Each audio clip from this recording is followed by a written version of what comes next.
downside to the open week, but the upside, the fact that it hits at a perfect time to, at least for a minute, smell the roses and kind of enjoy what you guys accomplished to this point. It's what I shared with our team this morning. I obviously have not been in the college game for my entire career, but I do know that these type of special years don't come along just all the time. And anytime you can enjoy the blessings of a year like this, certainly you should, because it's it can turn in a heartbeat, and you can have those more challenging years at any time with good teams. You never know how injuries are going to affect you, or the breaks don't go your way, and so I think you're right in that regard, that we can enjoy this week knowing that we've done everything we've set out to do to this point of the season, and we can take a little break and enjoy that. Does this week also offer some opportunities to do a little more recruiting? I don't know what the rules are. Still it's a non-contact period still, and we only get one phone call a week, which we do those on Monday night regardless. So not really.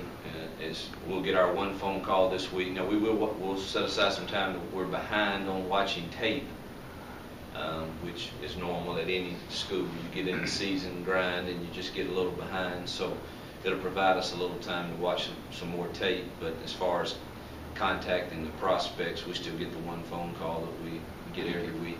You can't go out and watch a playoff game or anything like that? No, we've used our 42 days that you're allotted during the season. The week after Thanksgiving becomes the contact period where we now can go on the road. Coach, do you think, as much as he runs, it seems like he takes some big shots, talking about Ryan, do you think he's protected well enough by the officials at times? I know he took a big shot out of bounds at middle. They hit him so hard he broke the chains. He broke the metal bar that held the chains. I know you had a conversation with the officials at that point because I was standing there, but at one point didn't you tell him don't slide because he seemed to get hit harder when he slid and tried to save himself? Yeah, that was early in the year. You know, every time he would slide, he would get a huge strawberry or a shot to the head. And, you know, we want him to look for that sideline if at all possible. I was actually I don't know that was a late hit. It was close, but I can understand them not calling that. But I thought the spot was horrendous because, I mean, he went straight into the chains and he lost 2.5 yards. So I wasn't sure on the spot. That was what I was questioning, not so much whether that was a late hit at times. I haven't felt like there's been excessive targeting on him this year. But I haven't. What do you know about the MAC? I know that they score a lot of points. Seems like every game you turn on, it's 60 to 50 or 50 to 40. So I don't know a lot about them yet, but I did see where it looks like Miami of Ohio and Northern Illinois and Toledo are the leaders of that conference. So I don't know a lot about them or their personnel at this point. Do you follow a lot of college football just nationally, generally, all the way around?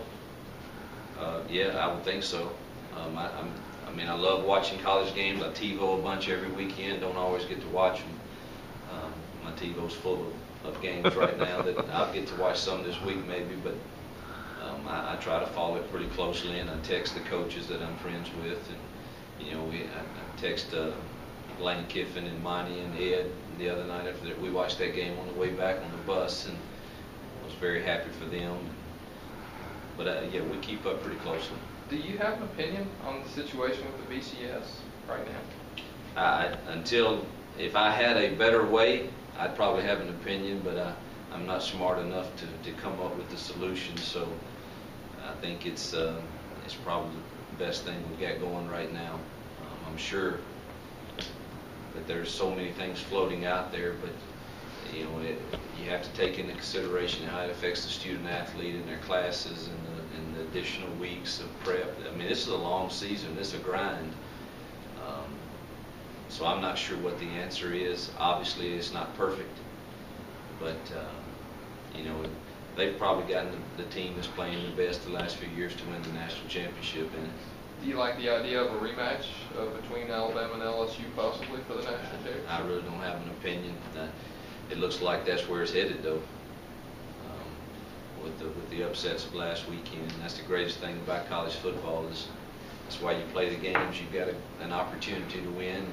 You've got good enough players on most teams. If you start making a few plays, you can pull an upset. So it does look like that's where it's headed right now. LSU's got a big game.